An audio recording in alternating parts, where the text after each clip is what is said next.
হঠাৎ করেই বাড়তে শুরু করেছে হামের সংক্রমণ। চলতি মাসে হামের সংক্রমণে মৃত্যু হয়েছে অন্তত ১৯ শিশুর।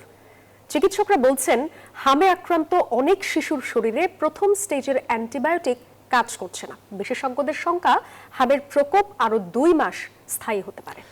আর এদিকে প্রকোপ বৃদ্ধির জন্য গত ৮ বছরে হামের টিকার ক্যাম্পেইন না করাকে দায়ী করেছেন স্বাস্থ্যমন্ত্রী। আর টিকা নিশ্চিত করতে ৬০৪ কোটি টাকা বরাদ্দের কথা জানিয়েছেন তিনি। বিস্তারিত মাসুদ আলামনির রিপোর্ট।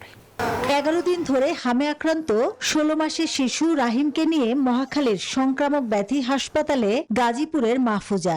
বেড না পাওয়ায় বারান্দার মেঝেই চলছে চিকিৎসা, অথচ শিশুটির প্রয়োজন নিবিড় পরিচর্যা। এখন আইসিইউ বেড খালি নেই, তার জন্য আইসিইউ বেড পাইতেছি না। আইসিইউ লাগবে বলছে ডাক্তার, বেড খালি নেই। আর ওর লাঞ্চে সমস্যা হয়েছে। শুধু রাহিমই না, চতুর্থ তলার একটি ওয়ার্ডে চিকিৎসাধীন ১৫ জনের ৯ শিশুই হামে আক্রান্ত। আর ১০০ শয্যার এই হাসপাতালে হামের জন্য যেখানে মোট বেড মাত্র ১০টি, সেখানে হামের রোগী ভর্তি আছে ১১২ জন। ২৪ তারিখ আসছি আমরা রাত্রে বারান্দায় ছিলাম, অল্প টাইম পরে সিট পাইছি। বিভিন্ন হাসপাতালের তথ্য বলছে, চলতি মাসে হামে আক্রান্ত হয়ে প্রাণ গেছে অন্তত ২১ জনের। এর মধ্যে রাজশাহীতে ১২, ঢাকায় ৬ এবং ময়মনসিংহে ৩ জন। কিন্তু চিকিৎসকরা বলছেন প্রকৃত সংখ্যা আরো বেশি।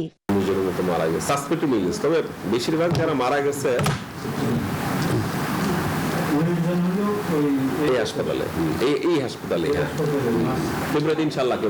হামে আক্রান্তের ক্ষেত্রে প্রথমে জ্বর, এরপর শরীরে র্যাশ ওঠে, পরবর্তীতে নিউমোনিয়ার সাথে ডায়রিয়া শিশুদের পরিস্থিতি সংকটাপন্ন করে তুলছে। রাজধানীর পাশাপাশি দেশের বিভিন্ন জেলায় সংক্রমণ ছড়িয়ে পড়া এবং শিশু মৃত্যুর খবর পাওয়া যাচ্ছে। চিকিৎসকরা বলছেন, টিকার সংকট ও বুস্টার ডোজ না দেওয়ার কারণেই বাড়ছে হামের সংক্রমণ। ২০২৪-এর শেষের দিকে বা ২০২৫-এর প্রথম দিকে একটা বুস্টার ডোজ দেওয়ার কথা ছিল, কিন্তু যেহেতু নতুন একটা ইন্টারিম গভর্নমেন্ট ছিল, তারা হয়তো বুঝে উঠতে পারে নাই, তারা এটা দেয় নাই। হাম হলে শরীর রোগ প্রতিরোধ নষ্ট হয়ে যায়, মাথার ব্রেন থেকে শুরু করে পায়ের নখ পর্যন্ত সব জায়গায় ইনফেকশন হতে পারে। স্বাস্থ্যমন্ত্রী জানিয়েছেন, ইতোমধ্যেই হামের টিকা নিশ্চিত করার উদ্যোগ নেওয়া হয়েছে। আর ঢাকা মেডিকেল ও শিশু হাসপাতালের আইসিইউ সহ একাধিক হাসপাতাল প্রস্তুত রাখা হয়েছে বলেও জানান তিনি। অনেক বেড়েছে মিজেলসটা।